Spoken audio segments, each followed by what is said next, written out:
Subscribe कीजिए हमारे free study channel को हमारी लेटेस्ट वीडियो को देखने के लिए। Hello students, welcome back to our channel. हमने जो टेंस का टॉपिक शुरू किया था, हमने प्रेजेंट सिंपल कर लिया था, हमने प्रेजेंट कंटिन्यूस कर लिया था। उसके बाद में हमें कंटिन्यू हम नहीं रह पाए, हमें कंटिन्यू रहना चाहिए था। अब जो बात आती है वो प्रेजेंट परफेक्ट टेंस की आती है, थर्ड करेंगे हम। और मुझे लगता है कि आपने 2 वीडियोस में जो रूल है वो अच्छे से कर लिए होंगे।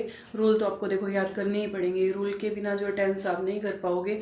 और हाँ, एक्सरसाइज जो है वो आप ज़्यादा से ज़्यादा करें। इसी के साथ ही हम अब आज जो है हमारा नेक्स्ट जो टेंस है प्रेजेंट परफेक्ट टेंस करते हैं। Present perfect tense. देखिए, सबसे पहले तो प्रेजेंट परफेक्ट टेंस की पहचान क्या है। पहचान वाक्य के अंत में चुका है, चुके हैं, चुकी है आदि शब्द आते हैं। पहचान हम पढ़ते ही आए हैं छोटी क्लासों से। वाक्य के अंत में चुका है, चुके हैं, चुकी है आदि शब्द आते हैं। अब इसका जो फॉर्म, हम प्रेजेंट परफेक्ट टेंस का स्ट्रक्चर लिखेंगे।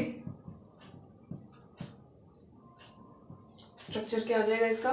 सबसे पहले subject plus helping verb. Helping verb क्या होगी? हैज या हैव। नेक्स्ट प्लस वर्ब की थर्ड फॉर्म प्लस ऑब्जेक्ट और प्लस कोई भी एडवर्बियल हो तो वो लास्ट में आ जाएगा। इसके बाद में हम इसको एग्जाम्पल के थ्रू देखते हैं। एक ही एग्जाम्पल लेंगे, हमें मेन कंसेप्ट क्लियर करना है। एग्जाम्पल वही हमारा बचपन वाला लेंगे ताकि भगवान का नाम भी जो है वो साथ साथ में निकलता रहे। अच्छा ही है और इजी भी है और हमें फैमिलियर भी लगता है। ऐसा नहीं लगता कि हम खुद टेंशन में आके जो इंग्लिश पढ़ रहे हैं। राम स्कूल जा चुका है। देखिए आप बना करके इसको, राम स्कूल जा चुका है। बिल्कुल इजी सा सेंटेंस है। राम, सबसे पहले हम क्या लिखेंगे? राम, फिर हैज़ और हैव। इनमें से देखो क्या आएगा कि हैज़ आएगा या हैव आएगा। तो एक चीज़ हमें ध्यान रखनी है कि अगर थर्ड पर्सन सिंगुलर आता है तो उसके साथ में हम क्या लगाएंगे। और हैव का जो प्रयोग है वो हम किसके साथ में करेंगे? आई और कोई प्लूरल सब्जेक्ट आएगा तो हम किसके साथ में क्या यूज़ करेंगे? हैव यूज़ करेंगे। आई या प्लूरल सब्जेक्ट आप शॉर्ट में लिख लीजिए। और हैज़ जो है थर्ड पर्सन सिंगुलर के साथ में हम हैज़ यूज़ करेंगे। तो कैसे बनेंगे? राम हैज़, वर्ब की थर्ड फॉर्म वर्ब क्या है जाना, तो इसकी थर्ड फॉर्म क्या हो जाएगी? Go went gone. Ram has gone to school.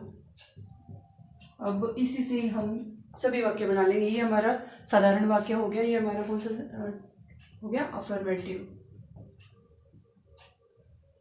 ये हमारे अफर्मेटिव सेंटेंस जो है ये स्ट्रक्चर था, ये बन गया। इसके बाद में इसी से हम नेगेटिव बनाएंगे और नेगेटिव के बाद में इंटेरोगेटिव और फिर इंटेरोगेटिव नेगेटिव। आप लिख लीजिए इसको। हमने अफर्मेटिव सेंटेंस का जो स्ट्रक्चर देख लिया था कि प्रेजेंट परफेक्ट टेंस का अफर्मेटिव सेंटेंस का क्या स्ट्रक्चर था। सब्जेक्ट प्लस हैज या हैव प्लस वर्ब की third form plus object plus कोई एडवर्बियल। ठीक है, हमने एक एग्जाम्पल भी देख लिया था कि राम स्कूल जा चुका है। Ram has gone to school. इतनी बात हमने समझ ली। और हैज़ और हैव कहाँ आएगा ये भी हमने देख लिया कि थर्ड पर्सन सिंगुलर होगा तो हैज़ लगाएंगे हेल्पिंग वर्ब। अगर आई आ जाता है या फिर बहुवचन यानी प्लूरल हमारा सब्जेक्ट आ जाता है तो हम उसके साथ में हैव लगाते हैं। और एग्जाम्पल भी हमने देख लिया इसका। इसके बाद में उसी एग्जाम्पल से हम नेगेटिव का बनाएंगे उसको। जैसे पहले लिख लें, राम स्कूल नहीं जा चुका है। राम स्कूल नहीं जा चुका है। स्ट्रक्चर देखें तो इसका क्या हो जाएगा? Subject plus has have plus not plus verb की third form plus object plus adverbial अगर कोई होता है तो। ठीक है, तो इसको कैसे बनाएंगे? राम फिर has not gone to school. इसके बाद में हम इंटेरोगेटिव का स्ट्रक्चर देखते हैं। Interrogative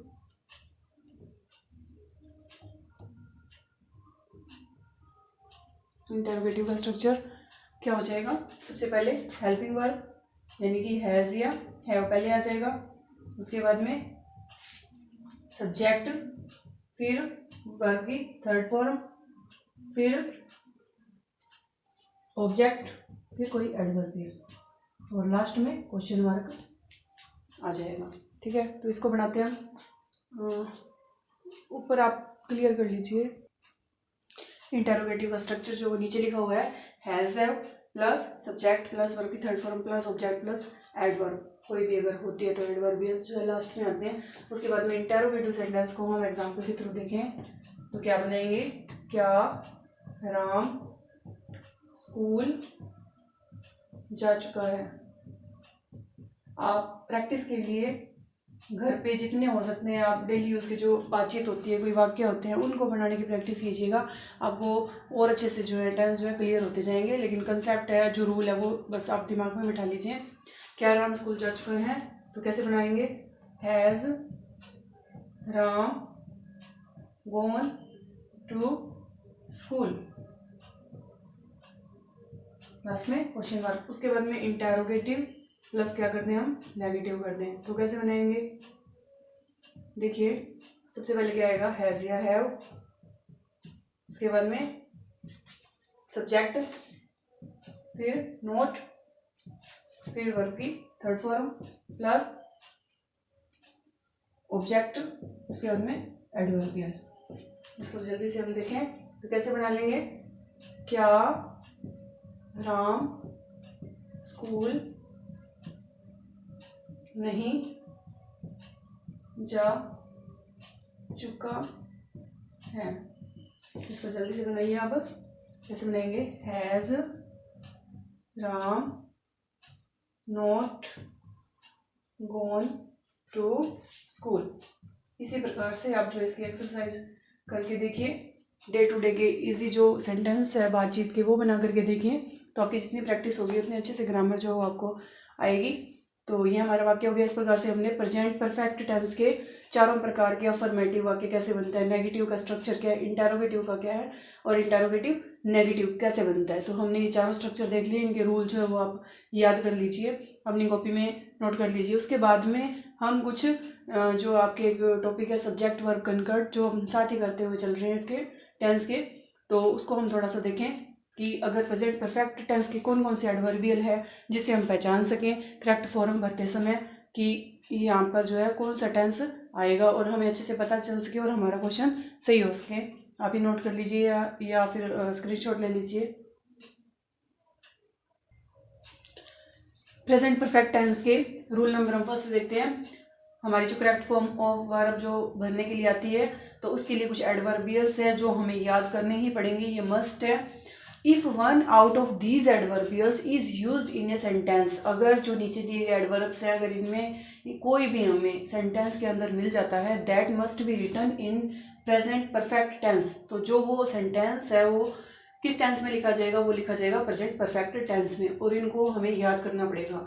already, just, yet, recently, lately, so far, ever, till now, just now, for, since, during the last few, as yet, ever once, ever twice, ever thrice, several times, up to now, up to present। इनमें से अगर कोई भी adverbial आ जाए तो हमें वहाँ पर कौन सा टेंस की जो फॉर्म है लगानी है, हमें लगानी है प्रेजेंट परफेक्ट टेंस की। जो हमने फॉर्मूला जो उसका देख लिया है और चारों प्रकार के वाक्य किस प्रकार से बनते हैं वो भी हमने देख लिया है। इसके हम कुछ जो है एग्जांपल्स देख लेते हैं। First, the bus dash already dash गो। तो हम यहाँ पे क्या देखेंगे, हमारा एडवर्बियल जो है ऑलरेडी उसको हमने देख लिया, तो हमें पता चल गया कि यहाँ कौन सा टेंस की फॉर्म में आएगी, प्रेजेंट परफेक्ट टेंस की।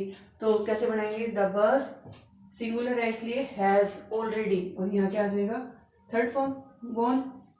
उसके बाद में I dash just the job finish. तो इसमें आप सोचिए क्या कैसे आएगा, क्या आएगा। देखिए इसमें भी एडवर्बियल अभी हमने लिखा था जस्ट, जस्ट देखो यहाँ मिल गया।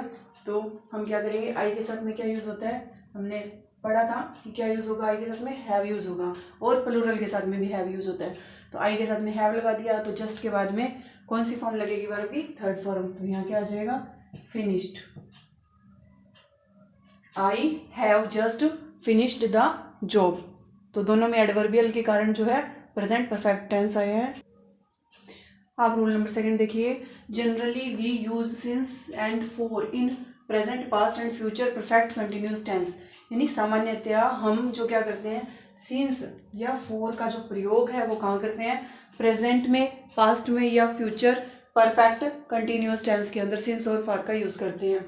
बट लेकिन they can also be use in present perfect tense, लेकिन उनका यूज कई बार ऐसी कंडीशंस बन जाती है कि प्रेजेंट परफेक्ट टेंस में भी होता है। ये कभी कभार ऐसी कंडीशंस बनती है, जैसे कि एग्जांपल देखिए हम, माई ब्रदर डैश 4-5 days। अब फॉर्म बननी है यहाँ पे हमें बी की। अब इधर देखिए 4 आ गया और 5 days, अवधि भी दी हुई है और 4 भी दिया हुआ है, लेकिन फॉर्म हमें किसकी बननी है, बी की।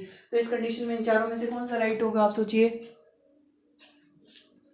फर्स्ट है हैज बीन इल, सेकंड है विल हैव बीन इल, सी है हमारा, सॉरी थर्ड है हैड बीन इल, और फोर्थ है हमारा हैज बीन इल, इलिंग। क्या आएगा इसमें, आप थर्ड है has been ill, will have been ill, had been ill या हैज बीन इलिंग। इसमें क्या आना चाहिए, इसमें देखो बी की फॉर्म बढ़नी थी, इसलिए इन सब में से जो करेक्ट है वो क्या आएगा, हैज बीन इल। तो इस तरीके से जो है प्रेजेंट परफेक्ट टेंस आ सकता है, कभी कुछ रेयर कंडीशंस में सिंस या फॉर का यूज होता है फिर भी, ठीक है। इसके बाद एक एग्जांपल और देख लेते हैं। अब देखिए, Mohan dash thoughtful since January, be की फॉर्म भरनी है, वही सेम कंडीशन देखो इस सेंटेंस में भी है। तो मोहन यहाँ क्या सिंस, लेकिन इसमें बी की फॉर्म भरनी है, इसलिए वही कंडीशन बन रही है, तो हम यहाँ क्या करेंगे, हैज बीन। तो इस तरीके से जो है present perfect tense rare conditions में आ सकता है, आप देख लीजिए।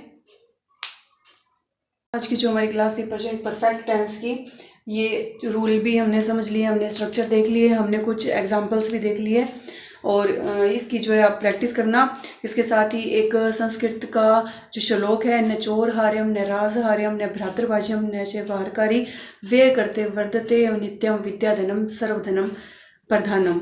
यानी न चोरहार्यम का मतलब हुआ जो चोर है इसको चोरी नहीं कर सकते, न राजहार्यम यानी राजा इसका हरण नहीं कर सकता, न भ्रातृभाज्यम भाई बांट नहीं सकते, न च भारकारी और ये भारी भी नहीं है, व्यय करते वृद्धते नित्यम, व्यय करते यानी निरंतर जो है खर्च करते रहने से ये निरंतर बढ़ती ही रहती है। विद्याधनम सर्वधनम प्रधानम, विद्या रूपी जो धन है ये सबसे बड़ा धन है। आप सोच रहे होंगे इंग्लिश पढ़ाते हुए आज संस्कृत का श्लोक कैसे बोल दिया। भाषा जो है वो कम्युनिकेशन का ही साधन है, संप्रेषण का साधन। इसका मतलब ये नहीं है कि हम हिंदी बोल रहे हैं, हम इंग्लिश बोल रहे हैं, हम संस्कृत बोल रहे हैं, क्या बोल रहे हैं। मेन है हमारी जो बात है वो पहुँचनी चाहिए, वो समझ आनी चाहिए। तो इसके साथ ही आज की हमारी क्लास यहीं फिनिश होती है। Thank you.